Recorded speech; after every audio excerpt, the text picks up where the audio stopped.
뭐라고요? 술자리를 다녀올 때마다 마음이 텅 빈 느낌을 받으신다고요? 쇼츠를 보고 인스타를 보면서 묘한 불안감에 휩싸이신다고요? 자기 아깝다는 생각 때문에 잠에 못 들 때가 있으시다고요? 자, 오늘은 그런 분들을 위해 책 한 권 들고 왔습니다. 바로 알랭드 보통의 불안이죠. 우리가 왜 불안한지, 아니 왜 불안할 수밖에 없는지를 기가 막히게 정리한 책입니다. 그런데 말이죠, 사실 이 책 그렇게 어려운 책도 아니고 내용도 꽤 좋습니다만 대충 슥슥 읽으면 오독의 여지가 생길 만한 책이더라고요. 정보만 계속 줄줄줄줄 나열되다 보니 대체 뭔 내용이었지? 하며 핵심을 놓치기 일쑤고요. 그래서 오늘은 여러분이 불안이라는 책을 훨씬 더 잘 이해할 수 있도록 깔끔하고 맛있게 요리해왔습니다. 가볍게 보기 좋은 내용이니 저만 믿고 따라와 주시죠. 카카카 컨설? 갖다부터 않고 책의 핵심을 바로바로 말해봅시다. 당신은 왜 불안할 수밖에 없을까요? 알랭드 보통은 5가지의 이유를 말합니다. 첫 번째는 사랑 결핍, 두 번째는 속물 근성, 세 번째는 기대, 그리고 4. 능력주의, 5. 불확실성. 어때요? 간단하죠? 와, 이제 책 안 봐도 되겠다. 그런데 사실 이건 요약도 아니에요. 책의 목차를 그대로 적어놓은 거죠. 그러면 여기 5개를 하나하나씩 풀어서 설명해 주나 보다. 아닙니다. 내용을 풀어서 설명하면 이해는 돼도 납득은 안 되실 거예요. 이 5가지는 겉으로 씌운 스킨만 다르고 본질은 비슷한 놈들, 헷갈리는 놈들이거든요. 그래서 말이죠, 오늘 저는 이런 지저분한 짜바리들 다 빼놓고 진짜 깔끔하게 핵심만 말씀드리겠습니다. 자, 당신이 불안한 이유는 바로 당신 기대보다 이런 게 적고 무능력하고 돈을 못 벌고 유명하지 않아서 불안합니다. 당신이 지금 아무리 불안해도 돈과 능력, 성취, 명예가 생기면 불안은 사라질 거예요. 그러니까 답은 뭐다? 열심히 노력해서 성공을 쟁취하세요. 비트코인을 사고 주식을 사세요. 당신 일이 술술 풀리면 불안은 바로 완치될 겁니다. 네, 죄송합니다. 이렇게 끝내면 얻어 터지겠죠? 물론 이 내용은요, 책에서도 가장 중요한 내용입니다. 이 사람 저 사람 조금씩 차이는 있겠지만 대부분의 현대인은 돈과 능력 때문에 불안해한다는 말이죠. 그런데 이것도 핵심은 아닌 느낌입니다. 우리가 진짜로 궁금한 내용은 이런 거죠. 그래서 우리가 왜 돈 때문에 불안하냐고. 자, 그렇다면 설명드리겠습니다. 책이 말하는 진짜 불안의 핵심, 돈과 능력, 성취나 명예에 따라 사람들이 당신을 다르게 보기 때문입니다. 이건요, 글쓴이의 망상이 아니에요. 정말 실제로도 리얼 월드에서도 그렇죠. 님들 성취나 님들 명예가 크면 클수록 사람들은 더 잘 대해줘요. 그냥 잘 대해주는 게 아니라 차갑게 사무칠 정도로 180도 다르게 대해줍니다.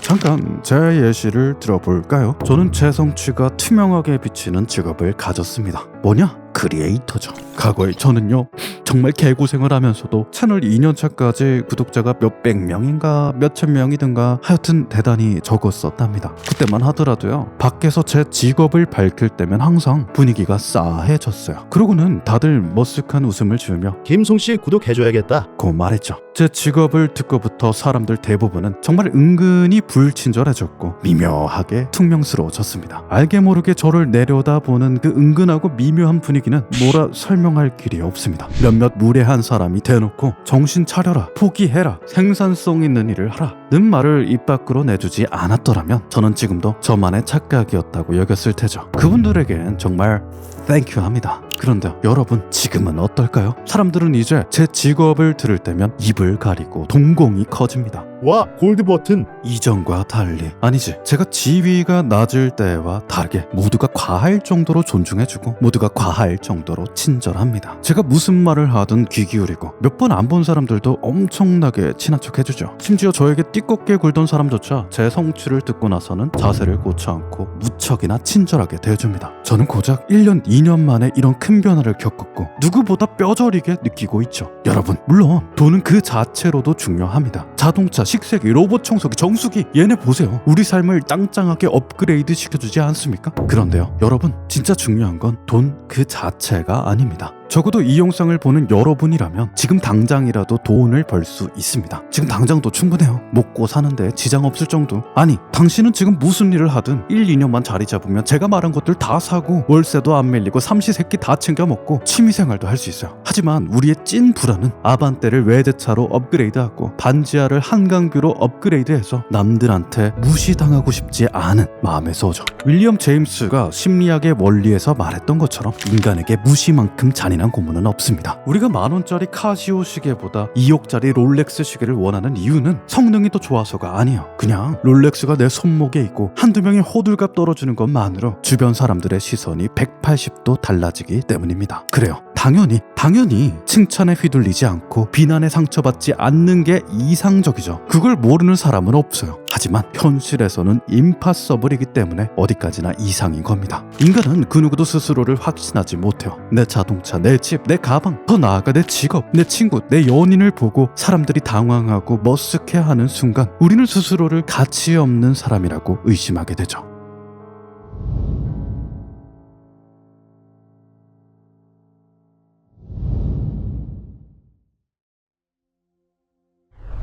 그러면 우리가 해야 할 일은 이미 정해져 있네요. 헛짓거리 하지 말고 자신의 가치를 올리기 위해 노력하면 되겠네요. 자기 개발로 능력을 쌓고 좋은 직업을 위해 공부하고 부자가 되기 위해 투자를 하면 되겠네요. 거기에만 목을 매면 되겠네요. 네, 그렇습니다. 사실입니다. 당신이 이상적인 사회에 산다면 말이죠. 하지만 애석하게도 현실은 잘 알아 드림 컴 트루 해주지 않습니다. 우리는 열심히 하면 성공한다는 낙관적인 믿음을 갖고 살지만 이런 믿음은 오히려 우리를 괴롭게만 만들 뿐입니다. 여러분, 혹시 지하철 첫 차를 타보셨나요? 꼭두 새벽부터 일터로 향하는 사람들이 한가득입니다. 혹시 학원과 독서실을 가보셨나요? 밤중에도 공부하는 사람으로 한가득입니다. 그 사람들은 제대로 성공하는 방법을 몰라서 그렇다고요? 그렇다면 당신과 같은 방법을 추구하는 사람들끼리 오프라인 모임이라도 열어보세요. 그리고 직접 만나서 살펴보십시오. 그 중에서 진짜 성공한 사람이 대체 몇 명이나 되는지. 여러분, 명심하십시오. 님도 그렇고 나도 그렇고 부자가 되기 싫은 사람은 세상에 단 한 명도 없습니다. 우리는 종종 나 말고 다른 사람들은 진짜 성공하는 방법을 몰라서 멍청하게 시간을 허비하고 있을 거야. 같은 망상을 하곤 하지만 정말로 그건 망상에 불과합니다. 지금 우리나라처럼 저출산 위기에 부동산 거품에 대놓고 저성장 시대로 접어들 거라고 팍팍 경고하는 시기에는 더더욱 그렇죠. 아니 그러면 노력이 쓸모없다는 얘기임. 노력을 하면 실력이 오르고 실력이 오르면 성공할 가능성이 높아집니다. 너무나 당연한 공식이죠. 그리고 사실이에요. 저는 이 공식을 부정할 생각이 쥐톨만큼도 없습니다. 근데요, 인생은 게임이 아닙니다. 결국 세상은 노력이 없어도 운이 좋으면 성공할 수 있고 노력을 아무리 해도 운이 나쁘면 성공 못한다는 얘기예요. 성공이라 부르는 놈은 우리가 통제할 수 없는 부분이 훨씬 더 크다는 말이에요. 최소한 향후 수십 년은 더더욱 그렇고요. 아니 이게 다 운이라고? 반박을 하고 싶으시다면 좋습니다. 여기서 운이라는 놈을 확실하게 정의하고 갑시다. 저는요, 운이라는 걸 일확천금의 기회라고 생각하진 않습니다. 사전 정의랑 똑같이 통제 불가능한 삶의 조건을 운이라고 생각하죠. 봅시다. 여러분, 당신의 생물학적 여건은 어떤가요? 엄마, 아빠는 누구인가요? 재능을 갈고 닦을 환경은 마련됐나요? 집에 돈은 얼마나 있나요? 5살 이전에 적절한 교육과 애정을 받았나요? 기질과 성격은 어떤가요? 결함은 없나요? 이 모든 걸 고려해서 적절한 직업을 선택했나요? 좋습니다. 모든 요소가 기가 막히게 맞아떨어졌다고 가정해 봅시다. 그런데요, 당신 재능이 아무리 출중해도 사람들이 못 알아보면 말짱 도루묵입니다. 어쩌면 반고흐와 이중섭 씨처럼 죽고 나서야 그 능력을 인정받을지도 모르죠. 만약 누가 알아보더라도 무조건 성공하지는 않습니다. 당신 재능은 시대에 적합한가요? 지금 시대에서는 당신이 펜비트, 컵쌓기, 요요, 시집기, 히오스에 아무리 신들린 재능이 있더라도 부자가 될 수 없습니다. 그런데 어쩌면 운 좋은 평행 세계에서는 가능할지도 모릅니다. 그런데 어쩌면 똑같은 재능이 있어도 경쟁자가 많아져서 성공 못할 수도 있죠. 만약 그 모든 조건을 뚫는다면 성공을 할 수 있을까요? 기술의 변화는 어떻습니까? 기술 발전의 텀이 최소 수십 년이었던 과거와는 달리 현대의 발전 속도는 너무나도 빨라서 당신 일자리가 언제 어떻게 될지 그 누구도 예측 못하죠. 내일 당장 당신을 대체하는 AI가 나오면 당신 수입은 몇 년 만에 큰 폭으로 떨어질 겁니다. 트렌드의 변화는 어떻고요? 쇼미더머니 이전의 래퍼들은 실력이 없어서 가난했던 걸까요? 시장의 변화는 어떻습니까? NFT가 새로운 붐이 될 거라며 거액을 투자한 노련한 사업가들은 죄다 똥멍청이일까요? 코로나 회복이 끝나면 코스피 4천을 찍을 거라는 영리한 경제 전문가들은 죄다 돌팔이였을까요? 아무도 몰랐던 코로나로 인해서 겁나게 노력해서 쌓아올린 사업이 물거품이 되고 인생까지 망가진 사람도 많습니다. 그 사람들은 미래를 예측 못한 바보인가요? 그 반대로 정도로 코로나로 수혜를 입은 사람도 있습니다. 제가 그래요. 저는 코로나 덕분에 유튜브를 계속하기로 마음먹었고 그나마의 성취를 낼 수 있었습니다. 그런데 이게 정말로 저에게 선구안이 있었기 때문인가요? 우리 인생은 어떻습니까? 당신이 어떤 일을 할지, 잘할 수 있는 일인지, 사람들이 좋아하는 일인지, 가족이 나를 지원해주는지, 어디서 일을 할지, 누가 일을 할지, 고용주는 당신의 가치를 알아봐 줬는지, 앞으로 어떤 사람을 만날지, 그 사람들이 어떻게 대할지, 어떤 말을 할지, 어떤 책을 읽을지, 매 순간 무슨 선택을 할지, 그 선택이 옳을지, 혹여나 가족의 아픔이나 뜻하지 않은 시련, 재수없는 사고가 생겨서 투자해야 할 시간과 정신력을 잃지는 않을지 우리는 모릅니다. 진짜 절대로 모릅니다. 세상이 정말 100% 능력에 따라서 성공할 수 있다고 쳐도 그 능력을 쌓는 과정 또한 운으로 점철되어 있죠. 그래요. 우리는 정말로 수많은 예측 불가능의 운에 휘둘릴 수밖에 없어요. 통제할 수 없으니 노력하지 말라는 거? 아니죠. 그렇게 말하고 싶지는 않습니다. 조금이라도 운명의 확률을 올려야 합니다. 당연히 그러려고 노력해야죠. 하지만 제 말은 경제적 성공에는 통제할 수 없는 요소가 훨씬 많다는 게 엄연한 팩트라는 겁니다. 그런데 문제는 우리는 이걸 반대로 생각해버린다는 거죠. 사과는 빨갛다. 빨간 건 다 사과야. 노력하면 성공한다. 실패한 사람은 다 무능력하고 노력을 안 했어. 이렇게 말하는 저 역시도 그렇습니다. 성공하지 못한 대다수의 사람을 보고 노력하지 않았다, 성관이 없었다, 무지하다는 비형식적 오류를 저지르죠. 그래요. 생각 없이 게임 아이템을 비트코인으로 받아놨던 A씨가 법인 하나 차리고 외제차를 끌고 다니면 삶에 최선을 다했지만 운이 없었던 B씨보다 우러러보기 마련입니다. 누가 뭐라 하든 간에 아무튼 우리는 A씨가 B씨보다 더 똑똑하고 성실하고 가치 있을 거라고 판단하죠. 그리고 B씨 역시도 스스로에게 이렇게 다그칠 겁니다. 어제 쇼츠 본다고 시간을 낭비하지만 않았더라면? 그럼 아무튼 불안 안 하려면 성공해야 하는 거 아님? 아니요. 그렇지 않습니다. 아니 방금은 성공 못해서 불안하다며. 네, 그렇기도 합니다. 제 예시를 또 들어보죠. 누군가는 100만이 뭐 되냐 싶겠지만 제 막연한 목표였답니다. 그래서 그런가? 저는 골드 버튼을 받고부터 성취에 대한 불안이 완전히 사라졌답니다. 삶의 질도 대폭 올라가고요. 하지만 그 대신 또 다른 불안이 생겼습니다. 이제는 사람들이 저를 사랑하는 게 아니라 제 껍데기를 사랑하는 것 같아 불안합니다. 그들이 주는 게 무조건적인 사랑이 아니라 조건적인 사랑이라는 느낌을 받습니다. 그런데도요, 그런 사랑이라도 놓치고 싶지 않아요. 그래서 저는 지금까지 쌓아올린 걸 잃어버릴까봐 불안합니다. 수많은 사람들이 실제로 겪는 것처럼 통제할 수 없는 역풍을 맞고 나락에 가서 제 성취와 노력이 물거품이 되진 않을까 걱정합니다. 불안의 총량이 줄었냐고 묻는다면 분명 줄었습니다. 그런데 정말이지 엄청 줄진 않았습니다. 오히려 점점 늘어나죠. 제가 늘 설명드렸죠. 시간이 지날수록 성취의 기쁨은 손실 회피 편향과 도파민의 역치로 줄어든다. 고요. 그건 내가 덜 성공해서 그래. 물론 그건 반박불가 팩트죠. 하지만 요건 책에 적힌 내용의 가장 친근한 예시일 뿐입니다. 이런 사례는 저한테만 일어나는 스페셜한 일이 아니에요. 인간이라면 누구나 겪는 일이고 앞으로도 누구나 겪게 될 일이죠. 그렇습니다. 여러분, 대부분의 연구에서 연봉 1억보다 연봉 100억이 불행할 확률이 더 높았다는 사실을 기억하십시오. 연봉 2,400만 원보다 불행한 연봉 100억 또한 엄청나게 많다는 사실을 기억하십시오. 불안의 본질은 정말로 돈은 아니라는 말입니다. 정리해봅시다. 그래서 책이 뭔 말을 하는 거냐? 불교가 말했던 거랑 똑같아요.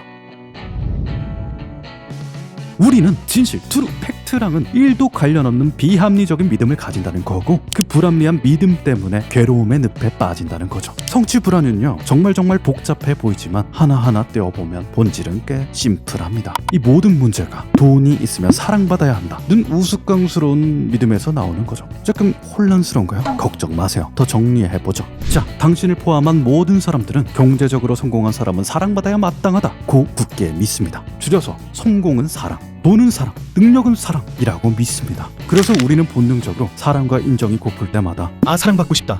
인정받고 싶다. 고 짜치게 말하는 대신 성공하고 싶다는 말을 쓰게 됐죠. 다른 사람들도 당신과 똑같이 성공은 사랑이라고 굳게 믿기 때문에 성공한 사람에게는 인정과 관심을 쏟아줍니다. 성공했으면 사랑받아야지. 실패한 사람에게는 무시와 모욕을 쏟아붓죠. 실패했으면 무시받아야지. 이걸 지켜본 당신은 실제 세상에서 믿음을 검증받았다고 여기고는 역시 성공은 성공은 사랑이구나. 사랑받으려면 성공해야 하는구나. 하며 믿음을 굳힙니다. 이런 과정이 무한히 반복되죠. 믿고 행동하고 검증하고 더 굳게 믿고 더 행동하고 더 검증하고. 하지만 여러분, 돈이 있으면 사랑받아야 한다는 믿음에서 돈 대신에 그 어떤 놈이 들어가도 상관없습니다. 낙엽이든 대변이든 소변이든 다 상관없어요. 먼 미래 사회가 플라스틱 뚜껑을 모는 대가로 인정해주고 대접해주고 사랑을 준다면 우리는 플라스틱 뚜껑을 갈망하고 불안을 느끼겠죠.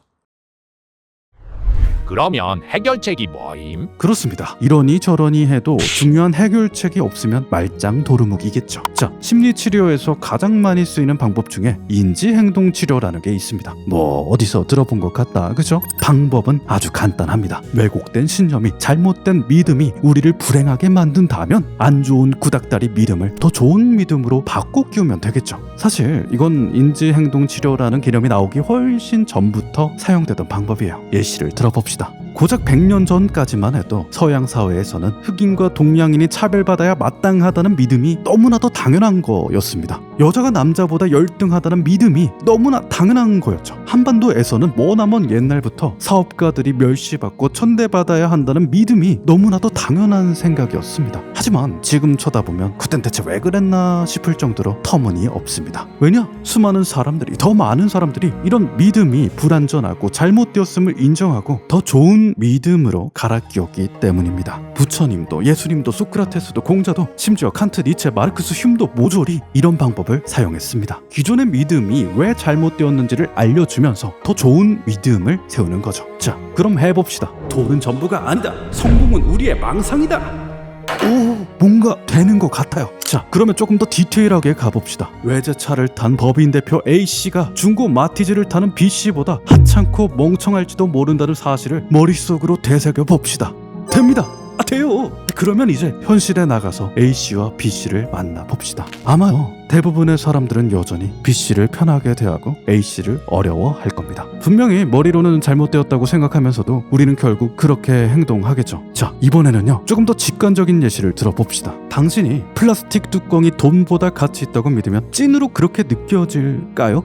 네, 물론이죠. 10년 동안 방 안에 틀어박혀서 끊임없이 되뇌이다 보면 분명 당신은 그렇게 믿게 될 겁니다. 그런데요, 그 믿음도 그 방 안에서만 유효합니다. 당신이 플라스틱 뚜껑을 들고 황홀해하는 동안 지나가는 사람이 이상한 표정을 짓는다면 단지 그것만으로 우리 믿음은 깨져버릴 겁니다. 내가 틀렸나?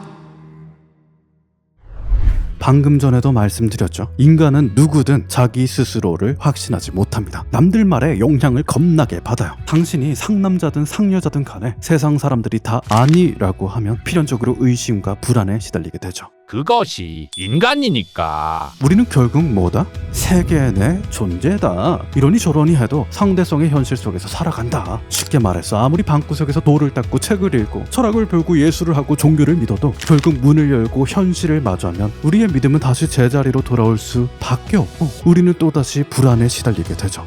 자, 이상입니다. 지금까지 알랭드 보통 불안의 핵심을 따다다 알려드렸습니다. 어떠신가요? 아니 그래서 뭐 어쩌라는 거? 뭐 어쩔 것도 없습니다. 문제 해결에서 가장 중요한 게 뭐다? 문제를 아는 것. 수많은 연구들이 말해주듯이 불안을 치료할 때 가장 유용한 방법 중 하나가 우리가 어떤 불안을 가지는지, 그 불안이 어디서 오는지를 명확하게 아는 거예요. 단지 그것만으로 불안은 눈에 띌 정도로 확 줄어들었다고 하니까요. 그렇기 때문에 이 정도만 이해하시더라도 인생에 큰 도움이 될 겁니다. 그런데 솔직히 갈증이 좀 나시죠? 그래요. 지금까지 말씀드린 내용은 책 불안의 핵심이 맞아요. 그리고 아마 불안을 완독한 수많은 독자들도 똑같은 생각을 했을 겁니다. 그래서 어쩌라는 거요? 도움이 되냐 안 되냐를 떠나서 이런 식의 결론은 뭔가 마음을 식게 하죠. 아니, 제 생각에는요, 오히려 독이 될 수도 있는 전개라고 봅니다. 해결책 부분이 워낙 밍숭맹숭해서 자극적인 앞부분만 생각이 나고 결국 원점으로 돌아오게 만드니까요. 성공에 대한 믿음이 비합리적인 부분도 있지만 결국 나는 세상에서 벗어날 수 없어, 결국 돈과 성공을 위해 최선을 다해야 해 하는 식으로요. 뿐만 아닙니다. 책을 펼쳐보면 지루한 정보가 줄줄이 나열되고 비슷한 내용이 반복되기도 하는데 거기서 내비치는 모두가기식 태도와 파편적인 해결책들은 책이 대체 뭔 말을 하는지 혼란스럽게 만듭니다. 그래서 총평을 하자면 불안은 깊이 깊이는 있어도 구성은 아쉬운 책입니다. 저도 이런 전개에는 불만이 있고 의구심이 들기도 했더랍죠. 하지만 버트 네버 느리스 이게 끝이 아니었습니다. 책을 덮고 나서 알랭 드 보통의 다른 책을 펼쳐보고 강연도 여러 개 찾아보고 나니 아하 그제서야 당최 무슨 이유로 이런 글을 썼는지 이해가 되더랍니다. 그렇습니다 여러분, 오늘은 불안을 겉핥기로 읽었다면 다음 주에는 불안 그 너머의 확장편으로 찾아뵙겠습니다. 저만 믿고 기다려주시죠. 커커커 Wait